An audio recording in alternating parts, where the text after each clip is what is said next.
Welcome to Rainbows Are Circles, a podcast exploring human potential and everyday wonder. What possibilities open up for us when we explore life with optimism, curiosity, and an open mind?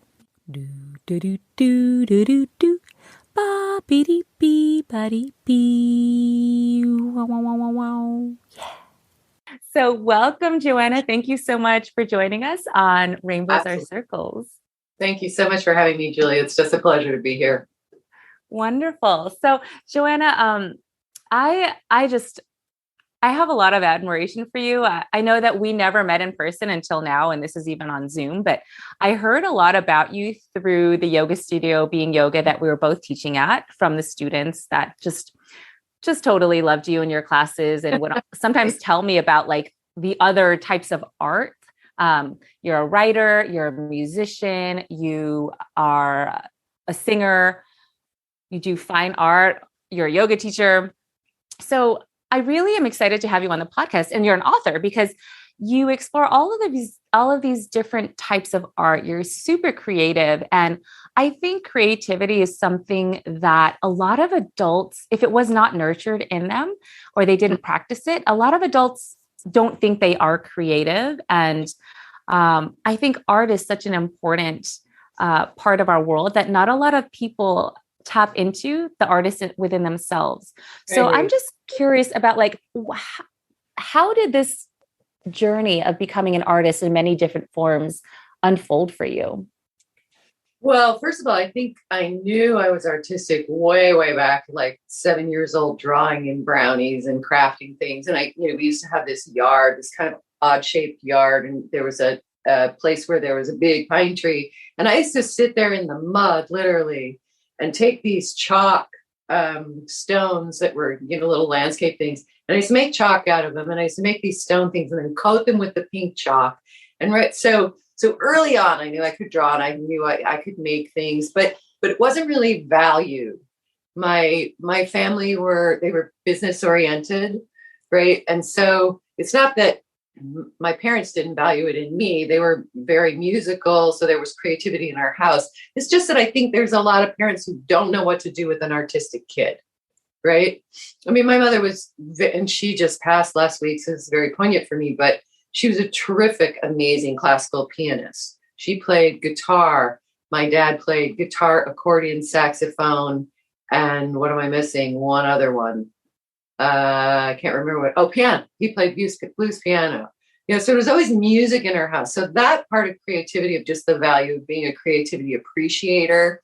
I learned more about beauty and art and creativity once I got to high school, when there was a sculpting lab and there was a musical to be in and there were acting opportunities. And so, high school was a great thing for me because everything I loved was all in one place. Sports, art, music, dance, shows, right? It was all there. But I still, I tell this story about how I went to a class reunion and this guy named Alan, who was in my class, asked my husband about my life. What are you doing? And my husband said, oh, she's writing. He said, oh yeah, she's always good at that. And I didn't know that, right? I didn't know that until many years later, right? And so you think, okay. And there was a story in our family too, because my grandmother was creative and her parents said, no, people like us, we're not in the ballet. We go to the ballet. We don't, no, you're not allowed to. And that was a story that was told, that if you became a creative person, you would somehow tank your life, right? Right. And that lives for a lot of us, I think, in our heads, is that, and some of that comes from that starving artist thing that we were talking about before the podcast began. And I talk a lot about that ethic in my book, How to Be an Artist Without Losing Your Mind, Your Shirt, or Your Creative Compass, because that thing that we were schooled in, that you have to starve and struggle to be creative, has wormed its way into our head. And then the flip side of that is, if we're going to do this, we have to be instantly successful. And successful, like to the tune of millions. Like those are the two parameters that we have in our heads. Yeah. So when Paul comes to your head, like it did to mine a few years ago, write this book of short stories. I just finished my book of short stories, Stay With Me, Wisconsin, which came out in January. And I've never written a book of short stories. I'd written some other books. Call came to write a play. And when I say the call came, it's like a little pregnancy that sort of starts gestating in your heart and head and starts bugging, at least for me, starts bugging me and say, do this, do this, do this. And a little idea starts to worm its way around and you kind of put it aside or maybe make some notes or whatever. And then there's a point at which in me, it's like, okay, I just have to trust and obey, like trust and obey. But that craft of being able to do that from the time I was like in high school to now, well into my adulthood, not a kid, was oftentimes excruciating, oftentimes really hard. Like I was acting for a long time in my 20s and 30s. And I used to say to a friend of mine who was an independent producer, movie producer, and I used to say, I can't live like this. I can't live having a day job I hate and then going into this world that I love and feeling like I'm behind the eight ball and I can't get enough financial traction. So it took an arc of me really understanding that I was the common denominator. It wasn't everything out there, that I had to take responsibility for, like you did, and we'll talk about that in a second. I had to find something to do for a day job that I could live with. Mm-hmm. And then I had to learn to live on a lot less. Mm-hmm. And I had to learn to live within my means. So there was no debt pressure. Because if there's debt pressure, you're essentially choking off your creative, like, oh, okay, I'll spend $900 for my headshots, or I'll spend $200, or $20,000 on my credit cards to fund my baby clothes thing. No, I say, don't do it that way. Save, do it slow, go slow, steady steps. If your business stays in the kitchen for another 2 years, who cares? Just don't put that kind of pressure on yourself. Let it grow. The way I explain it is you wouldn't expect a 2-year-old to do 8-year-old math. So don't expect the 2-year-old artist to have as much traction financially or otherwise as the 8-year-old artist, right? As a person who's been doing it for 8 years. So you have a story. So tell me about when you were a nurse, right? Yeah. So before I jump into that, I just wanted to say that I think why people put so much pressure on themselves to be more advanced than they are, or to make more money than they are, or to have more followers than they currently do, is because we live in a world where we just think like people have like instant overnight success. Totally.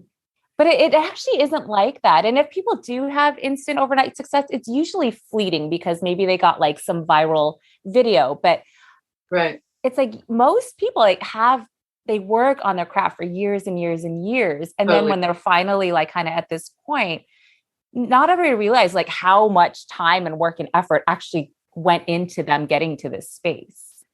Totally right. I have a favorite, when I was growing up, my parents introduced me to all kinds of music, but I had a favorite 70s band,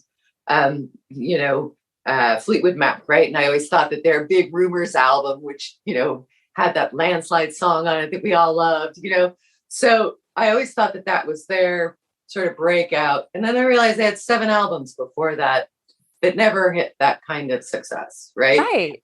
And so you realize that I think the biggest revelation for me creatively was when I got that I had to work in slow, steady steps, not all or nothing events, to stop thinking that this was going to be the thing that was going to save me. Because one of the things about creativity is you don't know which of your creative projects or your creative genres is going to succeed. It's not like going to law school. Law school, you follow the path. Dental school, you follow the path. When you get out, there's a path paved for you. When you're creative, you don't know which one of those things is going to pop, even for yourself inside your soul. Mm-hmm. Yeah. Right? And Elizabeth Gilbert, she said something like, my job is not something like this. My job is to write a book. Like that's what I feel called to do. I never said I was going to write a good book. I just said I was going to write a book. So universe, if you want it to be good, like you got to help me out here, but like my calling is not to make it like this crazy successful thing that's going to make me tons of money. Like, it's just to allow that creativity to flow out of me and release expectation of whatever it's going to be when it's out in the world. And that's really beautifully said, because Julie, the thing that happens all the time in outside life is we go get a degree in computer science because that will be a good living, right? And those two things are attached. And so that's not wrong. That's a good thing if you want to raise a family and buy a house and do those things. And that doesn't mean that artists can't do those things too. It's just that there's a different quest that's going on. It's a soul from the inside out. And so that idea of what's our job as artists, right? And my husband says this beautifully. He was a creative writing instructor. He's a writer, and he taught film history for 1,000,000 years. So not really 1,000,000, but he's not really 1,000,000 years old. But he says this great thing, and this has been really helpful to me over the years. He says, our job as artists is to make the rest of the world pause and pay attention to what it means to be alive and human in our time. So do I do that with a painting that makes you pause and look at an abstraction and feel something? Do I do that with a drawing that makes you feel the lines of a mother reaching over her child? Do I do that with a podcast that brings some new idea to someone's head and heart that might enrich their day or their life? Do I do that with a book, with a piece of fiction like Stay With Me, Wisconsin came out of my childhood? My parents moved us from San Francisco to this teeny little town in Wisconsin. I went to high school there. And so a lot of that Wisconsin ethic and the people and the landscape and the different sort of what you see is what you get sort of mentality is very much with me. And it came out of me and wanted to come out of me in a particular way that would share our common humanity, but through the lens of people whose lives happen to weave through that state, right? And so I really hold to that the idea that we're to be of service, right? We have a creative act. And so some people, and I know people like this, I had a really good friend who was a sculptor, and she only sculpted things for her living room in her yard. And they were beautiful. They were really good.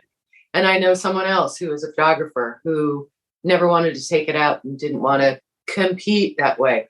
I think when you bring it out into the world, first of all, you learn what works and what doesn't, what lands on people's hearts and what doesn't. But secondly, it helps you hone your craft of reaching people, right?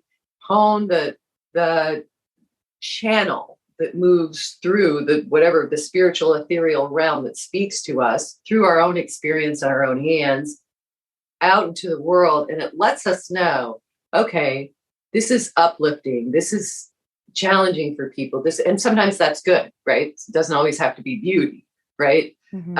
But the whole idea that we're here to be of service, that gets me out of that whole conversation about, oh, it's got to be successful out of the gate. That success for me now, different from when I was younger, trying to hurry up and get successful. Success for me now is when somebody writes to me and says, this book was so moving that I cried for the first 3 stories.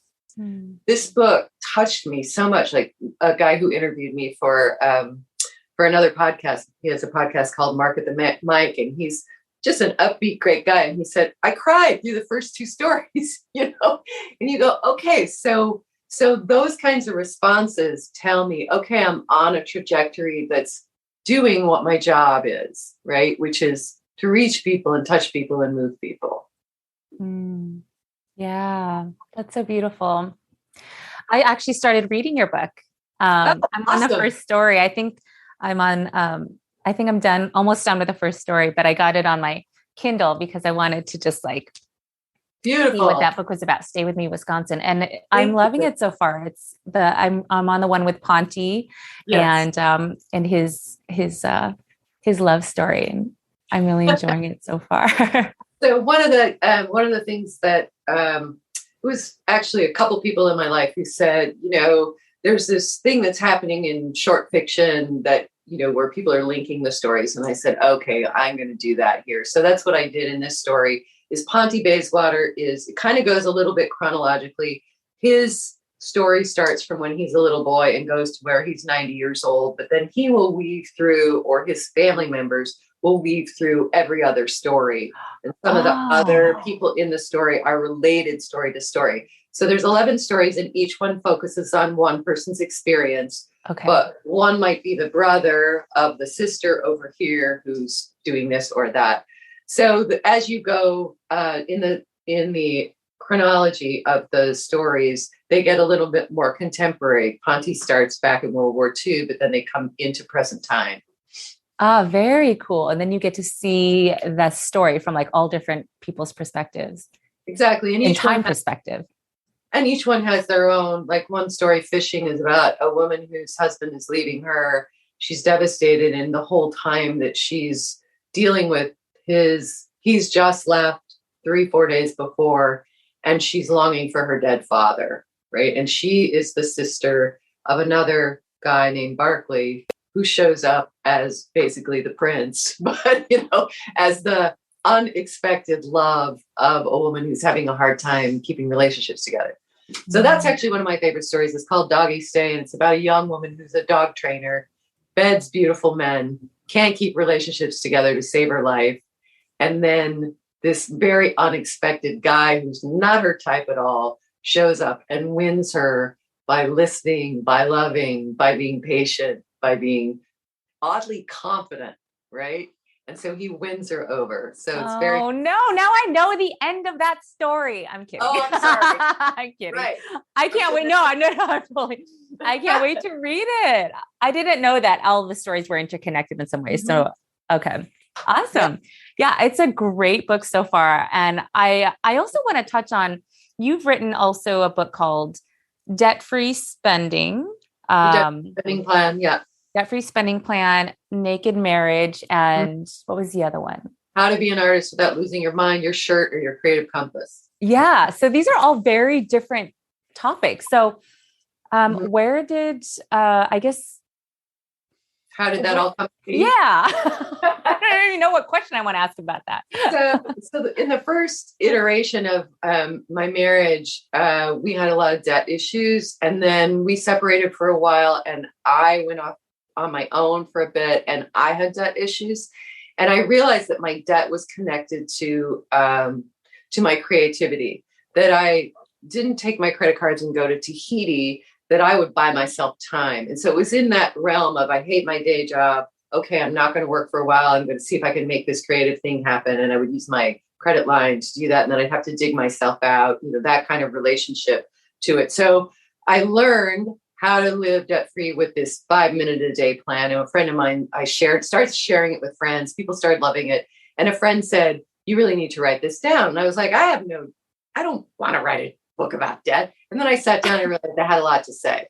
And then once I did it for that topic, I realized that I wanted to get closer to the heart of what it is to be an artist and talk about motivation and overcoming resistance and the slow, steady steps idea. And what do you do if you're multi-talented? So I did all of that in How to Be an Artist.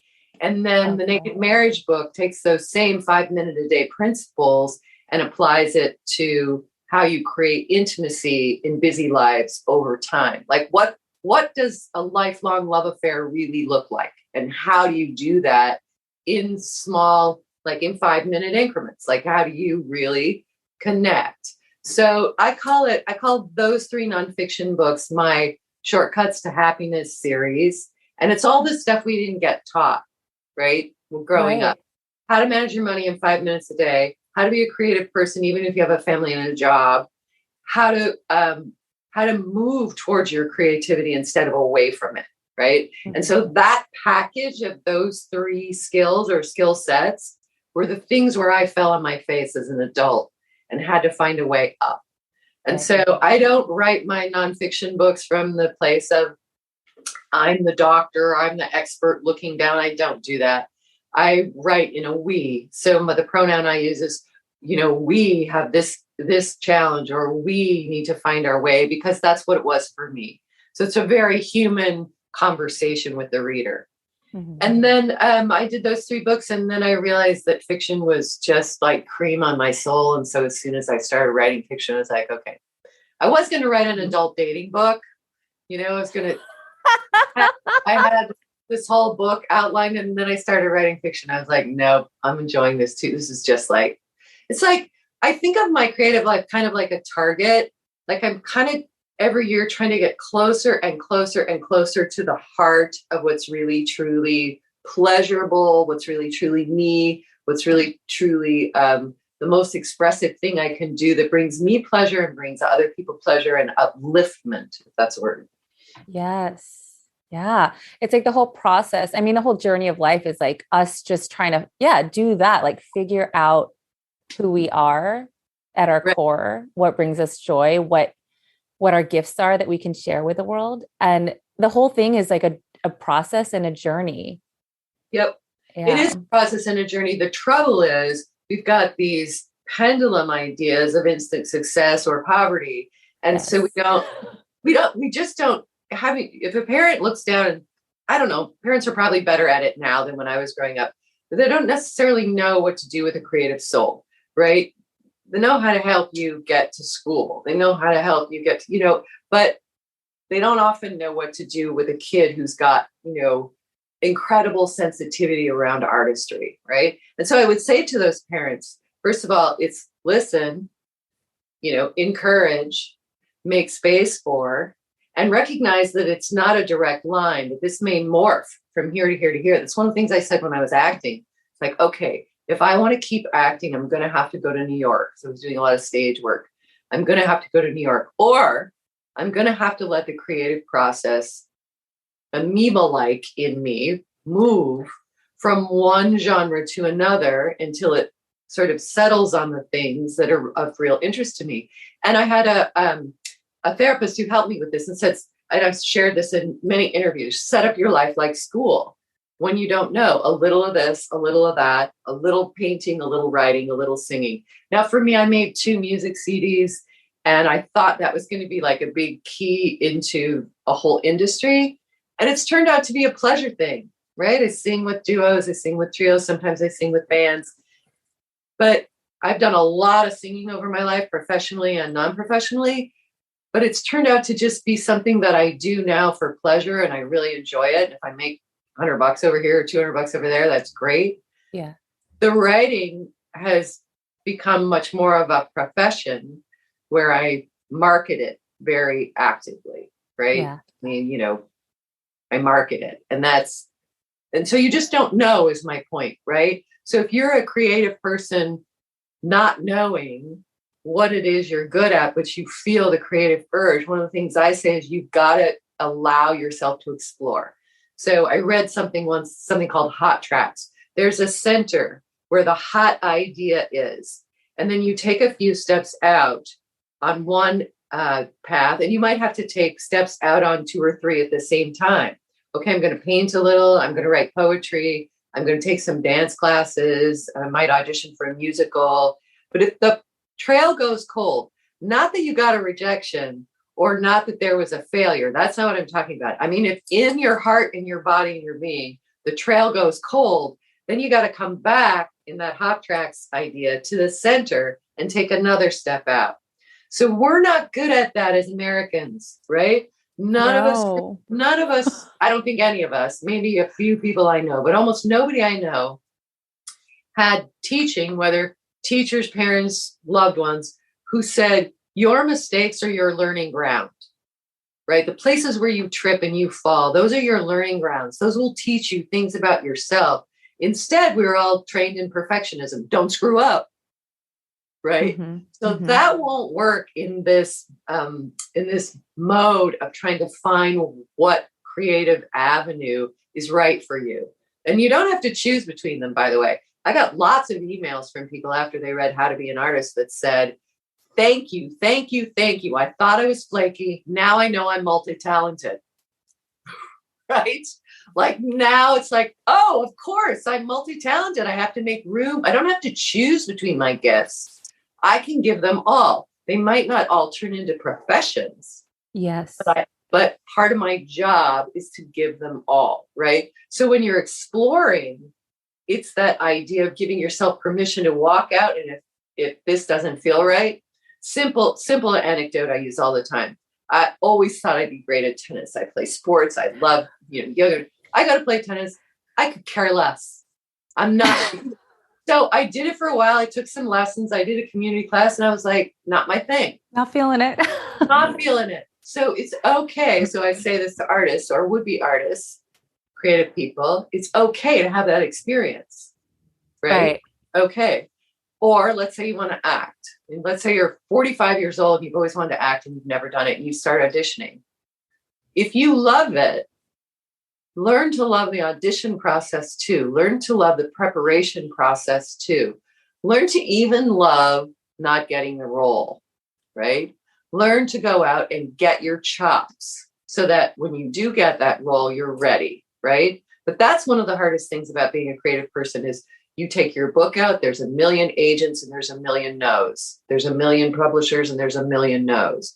You take your art to galleries, there's a million no's. And that's hard to get used to, especially if you were a nice straight A student. Totally. Yeah. And I think we're brought up, especially in the West, we're brought up to believe that we're supposed to choose a path and specialize and get really, really good at it and stay with that for a long time and make good money. And that's it. But like as an artist and as somebody who is multi-talented, that doesn't work. That just doesn't flow because you might start getting pulled. Let's say, I want to maybe be a musician, like you were saying. And then you realize like, oh, I do this for fun, but I don't have to let this be the thing that supports me financially. It doesn't have to be the one thing that I do forever. And that becomes like my whole life and profession. And it's like when we put that pressure on our creativity, and especially if we just choose one thing, it takes the joy out of it. And then it also makes it really hard to walk away from it when we realize, even if we realize like, that's actually not what I want to do. Like it stops us from exploring. So like the whole idea that like, it's okay. I love this hot tracks thing, like start here and then like go try that thing out and then come back if it doesn't work, or go try that thing out. And, oh, I really like that. I'm gonna do that more. And, oh, it's leading me over here now. It's like, that just feels so much more liberating. And it's just a more enjoyable way to live life and allows us to just explore all of these different aspects of ourselves. And I don't know if you know, Marie Forleo, she's, oh yeah. Oh, okay. So one of my favorite quotes from her. So for those of you who don't know her, she has something called B School. She teaches people how to like create and run successful businesses. She's also like a personal development speaker and all this stuff. She's written some books. But she says, clarity comes from engagement, not thought. You have to get out there and try things out. And so many of us, including myself, like I can be very heady and I can like just try to picture things in my head and like start thinking, oh, that's not going to work. Or, oh, I start worrying about that thing. And then I just like, don't want to do anything anymore because like I feel overwhelmed or I feel like frustrated or stagnant. But it's like, no, you just got to go out there and like actually engage in it and try it and see how it goes. You're absolutely right. I mean, the key to this, if we're talking about starting, if we're talking about re-engaging, I wrote a book, the book came out, I've done the marketing.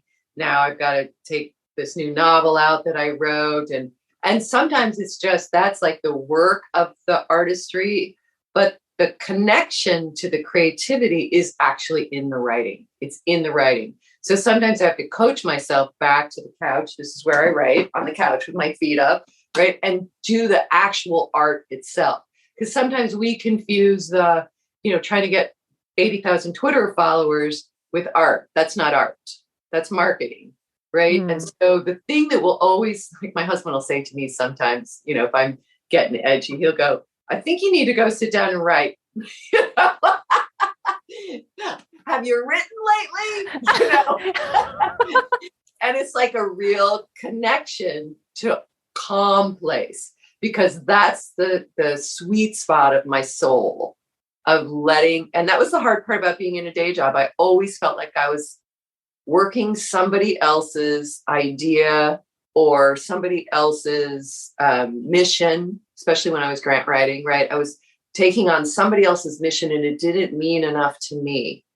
I needed the thing that meant the thing to me, right? Like that's what I needed to feel at peace. So it's in the doing. She's right. You're right. It's in the doing. So that said, that means that back to that idea of trust and obey. I no longer argue with the creative impulse.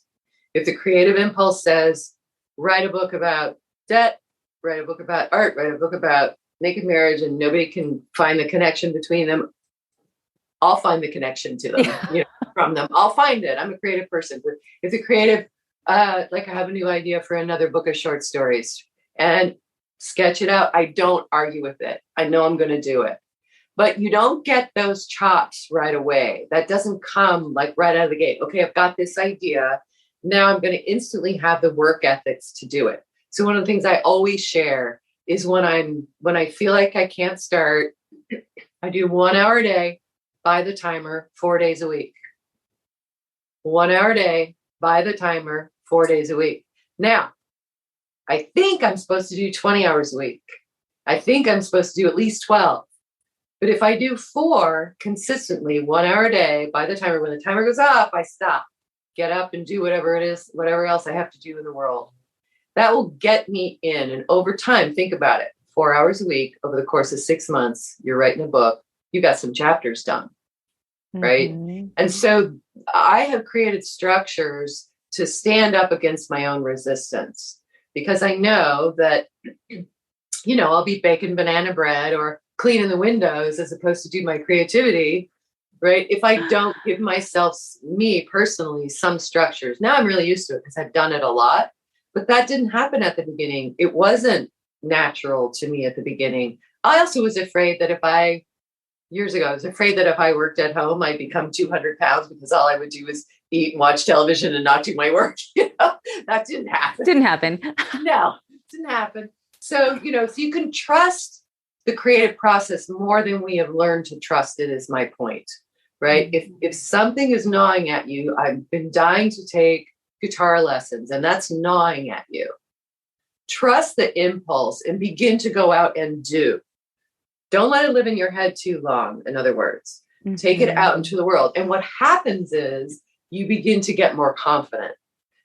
Everything's not going to work out. You're not going to even love everything you explore, but you're going to get more confident that an impulse comes to you and you go and you get something from it. And you might even stand on the shoulders of that impulse and it may leapfrog you to the next thing that's really fulfilling, but you'll begin to be confident in your own heart, in your own inspiration, in your own sparks, things that come to you. And that brings you a kind of confidence that you can't get from a paved road.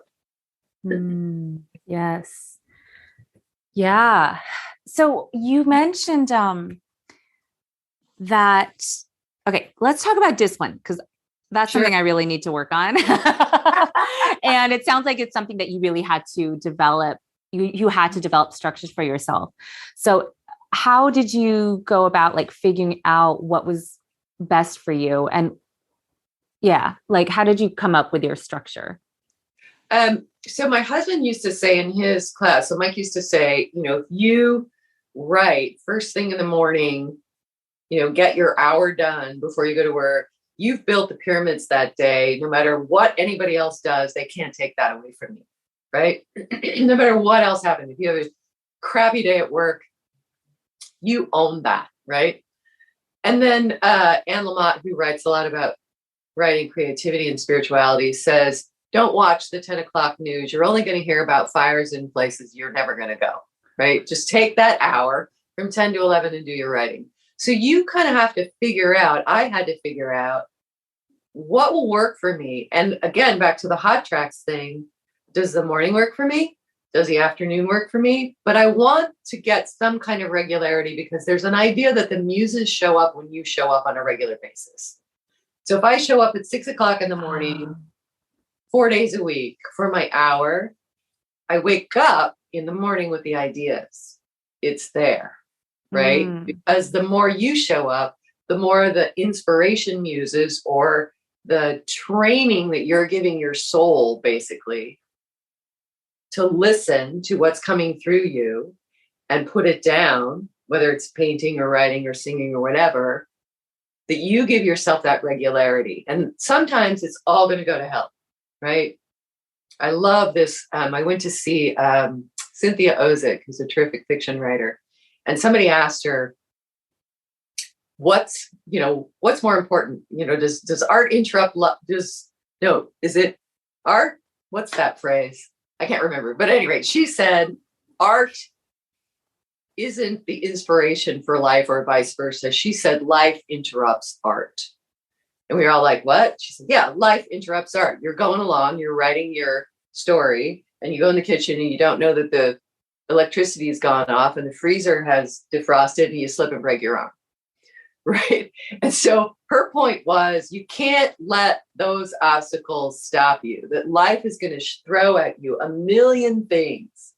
That, your husband comes home and you're supposed to write and he goes, if we take these chairs over to this place to get them recovered right now, we'll get a discount. Right. And so what I have in my head, and this is a kind of accountability, if I'm in the process where I'm writing something and I'm doing my 4 hours a week, I do more now, but at the beginning, if I didn't get it that day because everything went to hell in a handbasket, I owe it to myself by Sunday night at 12 midnight. Like, I owe it to myself. Mm-hmm. So I don't begin the week letting that go, unless someone's died and there was a flood, or there was a flood, you know what I mean? Yeah. We're talking within reason here. Yeah. But we're not using the excuse that we don't have the time, because anybody, anywhere can make 4 hours a week to do their creativity. Now, I did that when I was painting. I would set aside 3 hours in my space because I needed consistent hours. And I would do that in 3-hour chunks and schedule it, write it on a napkin, Discipline. Everybody says, oh, I'm artistic, I'm not disciplined. It's not about discipline. It's about regularity, right? Because the more you're regular, the more you can stand up on the pylons of your own creativity. It might not all work out. I'm sitting next to 3 of my giant paintings right here, that worked out. But, they didn't all work out. Some of them I painted over and painted something else on, but over time you'll get chops. Mm-hmm. That's really it. So it's about time in, Malcolm Gladwell says that thing about 10,000 hours. You don't really need 10,000 hours. You can have, you can get some chops after 20 hours. You can get some chops after 2 months. Yeah. You start to practice being in something over the course of 2 months. You'll start to see what it does for you. That's the other part of it. When you do your artistry and you feel calm and connected, and the rest of the world, you're not pissed at the rest of the world, right? You're not angry at your day job or your boss, or you're not grumpy. Oh, I gotta have to be here again. You're starting to find a calm because you're expressing what you're dying to express. Yeah. So you're right. It's in the doing, and it's the regularity of the doing.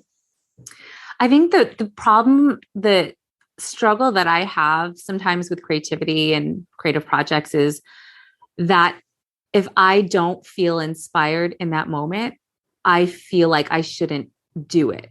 But that's really hard when it comes to discipline, because you don't always want to sit down and write for an hour, right? Yeah. But you make it happen. Right. Yeah. Well, I'll give you a little sideline anecdote. So in my Naked Marriage book, we talk about having a naked date, right? So every Friday night we have a naked date. So we started out that we had to be in bed naked at 6:00. Right? Now, and the deal was, it didn't have to lead to sex, but 99 times out of 100 it did. And that was just us. That's not necessarily every couple, but for us it did. Because we like being naked with each other, right? But he fought me at the beginning. So I was like, okay, what I saw happening was exactly what you said, is that if we waited for inspiration to strike, and this is true in a marriage, everything in the world was going to pull us away. His mother's in the hospital. Something happened in the apartment. Somebody's got to run out here. Somebody's calling us over here. They need us over here. And that if we didn't set a regular time, it didn't mean we couldn't have other times that were just random or creative, inspiration moments of intimacy. But we needed that to be able to stand up against the pressures of life, or we wouldn't get regular intimacy and we wanted it, Mm. right? Because it was pleasurable. So that means sometimes you show up on Friday night and you're not really in the mood. You've had a crappy week. Everything went wrong. And because it's a coupleship, you can rely on the other person to carry you over the way, right? Like one of my counselors years ago, one of my coaches said to me, just like recognize that the marriage is also a third entity, him, you, and the marriage, and it needs nurturing. And you say to yourself, okay, I'm going to lay back into this for the sake of the marriage. And I always get carried over into pleasure, and I'm always grateful, right? I always have a great time, right? So sometimes it's me, kind of carrying, and sometimes it's him kind of carrying us into that zone. And that's what I think we want for our creativity. It's like, it's work. It's cold. It's the morning. We're tromping up the hill. We don't know if we're going to see the sunshine or not. But as we move, we start to get a little warmer. And pretty soon the rays come over the hill. And pretty soon we start to feel the warmth of the sun. And that's what we're after, is because then after we do that a number of times, we know that will happen. And so when we sit down and we're not inspired, we know that the pleasure of having done our work, of having been in our work, will come. And so we keep doing it, right? And, some days you might have a shitty day with writing or whatever you're doing, and you're like, oh my God, this is not turning out. But I don't know about other people, but for me, even on those days, I'm so glad I'm in it, because I don't want to be in something else. I want to be in this, right? I want to be in this. I've tried my whole life to find my way to be in this. I'm not going to back away from it. Right. Yeah. Yeah. And whatever it is that people are doing, it just has to mean that much to you. It just has to be something that is really that important to you. And that's why the whole, find your why that Simon Sinek, I think his name is, talks about, why do you want to be an artist? Why is this so important to you? Me in particular? Yeah. I don't, that's interesting. I talk about this a lot because I do a little sermonette before my yoga classes a lot of times. And it's the way I'm wired. I investigated being a doctor at one point. I trained in psychology. So, I investigated being a PhD psychologist. I'm a smart person. I could have done any of those things. I'm wired this way. The thing that's most important to me is to get my hands and heart in this and to share it. I don't know why. Why am I moved by color so much? Why am I moved by shape and clothing? Why am I moved? I mean, we have art covering our walls from floor to ceiling. We collect little pieces of street art and little pieces of, studio art wherever we go. And oh my God, how are we going to fit it in? We've got so much on the walls, but we love it, right? It's the thing that enlivens me most. If I think, how do the pleasures of life come to me? Intimacy with my husband, absolutely first on the list. Artistry, color, light, beauty, form, shape, movement, music, then food, right? Food, I love to cook, right? So you think, okay, that's what's most important to me. For some people, it will be in the service of healing people and being a doctor. And that is their highest calling. For some people, it's, taking somebody's project and marketing it and taking it out in the world, and they love it. I remember when I was fundraising, I did that for years. I was a grant writer. And this guy that I met at one of these Stanford events said that he was a printer and he couldn't wait to retire because he was dying to be a fundraiser. He wanted to be a fundraiser all his life. And I was like, gong, gong, gong, get me out of here as soon as I can. But this guy thought that would be the be all end all job. Right? And so finding your why is really about mining. Carolyn Mace says this beautiful thing. We often just don't pull up a chair in our heart and ask ourselves what moves us, like what's going on in there, right? And so I guess the way I knew was because I was unhappy doing other things. I was just unhappy. Now, I recently lost a friendship, and the woman I've known her for years. And I could tell at some point that she makes a good amount of money, has her own business. And she didn't respect me very much, I think, because I didn't make much money, right? Because I have this creative life. And one of the reasons we parted was because she kind of demeaned it and said, oh, your little life, basically. And I was like, wow, okay. That's not what I want to be around. Mm. So that speaks to also when you're doing this as a new artist, I say, don't share it with other people. Don't. Our sales are very frail as an artist or as a newly budding creative person. And we don't want to let other people slice up the sales. Well, I'm trying to act. I'm really working on it. Oh, well, I used to act in high school. And then suddenly you feel small, right? That person they're trying to be nice, but they basically just said that what you're doing to professionalize an art form, acting, is the same as them being in a high school play, right? It's not, right? Or the person who says to a professional photographer, well, I'm a photographer on my iPhone. Well, okay, that's not the same thing, right? Or if I say, here's my idea for a book, and I'm at a party and somebody says, well, I don't think that's a very good idea for a book. Right.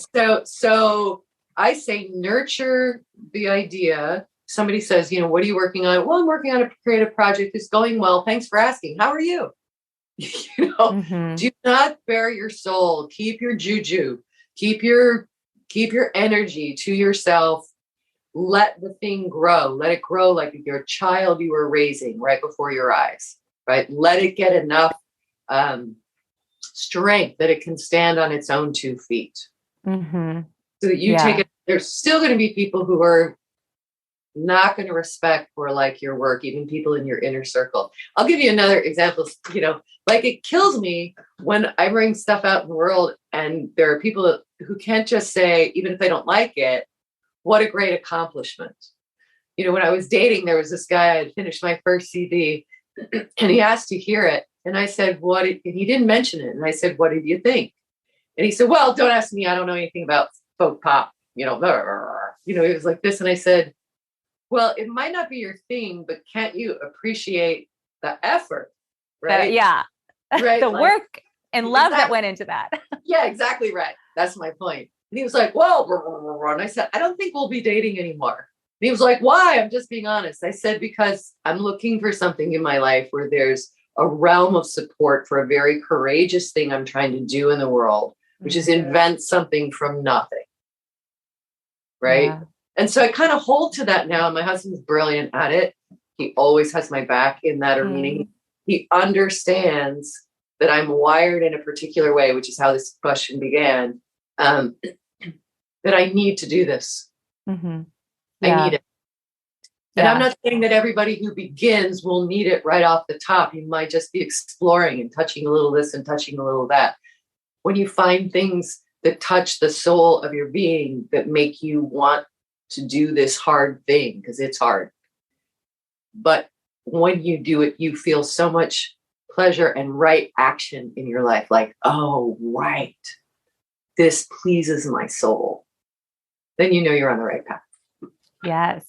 Yeah. And I think that's a great place to start to wrap up, because if people are listening and, maybe there are some budding creatives out there, or just people who are looking for more joy and fulfillment in their lives, maybe I know there's a lot of people out there, and I was like this as well, which is why I can really relate, who are in these jobs because they make good money and they offer a lot of security and they've got benefits, but they don't necessarily feed our souls. And I think, people sometimes don't know where to start in creating a different life for themselves, or maybe exploring a new career or exploring new hobbies. And I think a great place to start is with that. Like, what just makes me, what feeds my soul? Like, what excites me? Where is my joy? What do I get excited about? What do I get passionate about?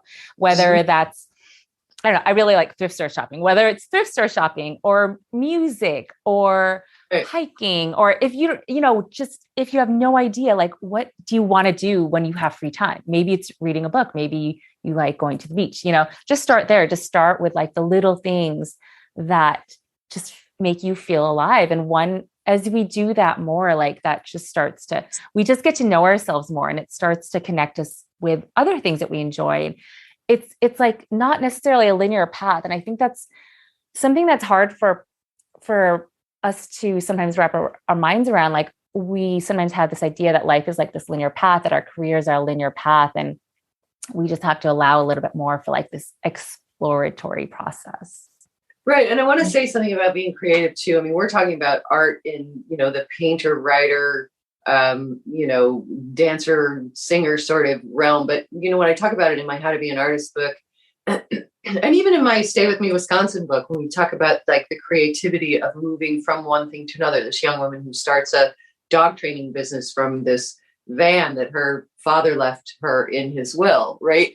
I'm trying to celebrate the nature of creativity. It's not an artist in the broadest sense of the word is anybody who's inventing something. Is it an applesauce company that you're making out of your kitchen? Do you want to professionalize it? Do you want to leave it where it is? Do you want to let it grow? What do you want to do with it? Right? What can you do that feeds your soul, but also serves and brings something out to the universe? And that whole idea that we're each creative beings. But I want to say something about the good job and the benefits too. Nobody says that you have to jump off a cliff. You can start right where you are. And I do this in my How to Be an Artist book. I help people create a time map. You got kids to pick up. You got a partner. You got a house with stuff to fix. You got a job. Where in the world are you going to put 3 or 4 hours for art? And I show people how to do it in my book. Like how to create the time map and how to stand up to take that time. Nobody's going to give it to you. You have to take it, right? And so you'll buck your partner's resistance, your kids' resistance, your parents' resistance, but it's okay to do that. It's okay. You're not shirking your responsibilities when you give yourself this little chunk of time to start exploring. So that's really important note. But all of us have something creative inside us. And when we find ourselves unfulfilled in one way or another with a calling inside us, I believe that if we don't answer it, we'll get angrier and angrier, right? And so the action we were talking about before of stepping into the exploration, just the first couple of steps of stepping into the exploration is freeing. Like you suddenly feel like, whoa, some weight just came off my shoulder. I feel better. And it's pretty magical what the force of action in our life, the force of moving. And then the other thing that I always say is go where the love is. Go where the love is. Go where the joy is. Move towards it, right? Just keep moving towards it in love, in life, in creativity, in what we're doing in the world. And, show up with joy. I mean, even when I had a day job, might be using 10% of my gifts, but that day job right now is paying for me to explore my creativity over here, right? So do I want somebody to support me? Great. That's my boss. Thank you. Thanks, boss. Yeah, totally. And this is also something from Elizabeth Gilbert's book, I think Big Magic. She talks about, don't put so much pressure on your creativity. Don't make your creativity support you financially. Like that's way too much pressure. Like keep your day job, get a second job, do what you have to do so that you are taken care of and you can house and feed yourself and your family if you have a family. Right. And support your creativity. Don't expect your creativity to make all the money and support you. That's what kills a lot of the passion, I think, and a lot of the people's dreams about like following their dream as an artist is that they expect it to just be this money maker that's going to be the only thing that supports them. And that's a little too much pressure. Yeah. And even like with my Stay With Me Wisconsin book, I have my first 3 books were published by publishers, and my, this book was published by a small press, and I had to invest in the book. I put a lot of money into this. So even the idea of saving for, we create multiple savings accounts at a credit union. So, there's like a book fund, there's a CD fund, and we put little bits of money in there so that when the time comes to fund a creative project, we're funding it all along, right? So, that's been a really helpful idea too, is to just engage in solvency, keep the pressure off, keep a support system under our feet. And if we're really miserable at our job, like I was, then it behooves us to recognize we're the common denominator. We need to take adult steps to find something we can live with. Because oftentimes we go frying pan out of the frying pan into the fire, into just the next thing that we know how to do. And we might need to learn something, right? Mm-hmm. Might need to learn some new skill that makes us feel happier. But at the end of the day, I think the really beautiful thing about creativity is that we are doing exactly what my husband Mike says. We are pausing ourselves and looking through the lens of our own humanity in what it means to be alive, what it means to love and hurt and heal and explore and have joy and dance and sing. We're inviting that person who doesn't have that creative impulse to pause and look at what it is, like mirror back to them what it is to be a human being in the world. And what better teacher, right, to invite people to stop and pause in their humanity, celebrate beauty, and even celebrate challenge. It's just a gorgeous thing that we do. Yes. And art in all its forms just adds so much dimension and richness to life. Because without art, I feel like we just kind of get stuck in the patterns of work and making money and in the kind of more of the left side of our brains. And art just helps to balance that out and really adds so much joy and richness to life. And I really admire you for all of the ways that you've been so courageous in pursuing all of your different forms of art. Again, like I mentioned, you're an author and a singer and a guitarist and a yoga teacher and a writer and a painter. Like, it's incredible. It's just so inspiring. And I love your approach to, how you explore your creativity and how you bring your art into the world without putting so much pressure on yourself. Like, you really just allow that creativity to flow through you. And I think that's something that can really inspire other people, because I don't think a lot of people do that. Yeah. And I hope so. And, by the way, I made a pact with myself that when people reached out to me, readers or people who heard me on a podcast or something, that I would always answer them. And I do. So you can find me at my website, which is www.AnnArtistryLife. So just like a sentence, AN Artistry Life, and you can connect with me there. My socials are An Artistry Girl, AN, the word artistry and girl, and then JoAnneh Nagler, JoAnneh with an H on the end. So yes. Awesome. And if you're into fiction, please do read my new short stories. I'm very proud of them. This is actually I feel so proud of this particular accomplishment. So Stay With Me in Wisconsin is a book about love, loss, sex, devotion, overcoming. I find it very human. Sometimes as a creative person, you go back a few months later and you read what you go like, wow, who wrote this? Oh, right. That was me. You're like, this is good. I did that once, you know that? I wrote a blog article. I don't think I ever published it, but I wrote an article. And then I was looking through, I don't know, my email or whatever. And I was reading this and I was like, this is really good. And I was like, who wrote this? And I was like, I wrote that. That's actually really good. But in a moment, I think people can be so self-critical that you don't really realize how much, we don't really give ourselves credit. That's something too that Carolyn Mays talks about, we have an ethic of talking about what's going wrong. And so we need to change that, especially as creative people, to just celebrate the fact that we're building a skill, right? That I'm proud of this. I did this. I really feel like I'm connected to this sense of what moved through me. And I really feel it wasn't all me. I mean, I really feel like I'm spoken through, you know, I mean, there's a sense of getting out of the way that all writers talk about, or actors or whatever, that you're in service to this story.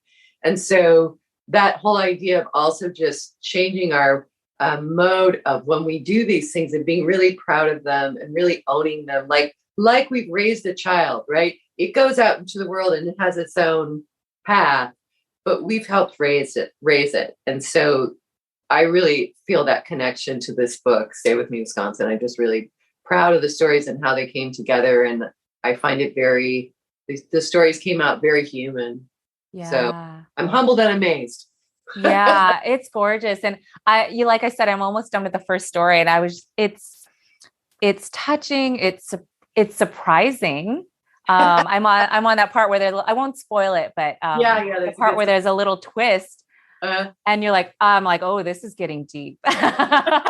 this is getting really interesting. Yeah. And I can't wait to read the rest of the stories and see how all of the stories kind of intermingle. But yeah, I mean, it's a beautiful book, and I'm just congratulations on all of your work. And artistrygirl.com is your website. And Artistry Life. And artistrylife.com is the website. And Artistry Girl is your social. Yep. Okay. And Stay With Me, Wisconsin is your most recent book. Yep. And on your website, you can people can access the different book. Look at the different works that you've done and see some of your fine art. And it's just incredible. And you're such an inspiration. I'm really honored to speak with you. And I really appreciate you coming on and sharing everything with our listeners. Thank you so much, Julie. It was just an awesome time with you. I really, really enjoyed myself. Thanks so much. Bam, bam, bam, bam, bam, bam, bam, bam, bam, bam. Wow, wow, wow, wow, wow. Rainbows are circles.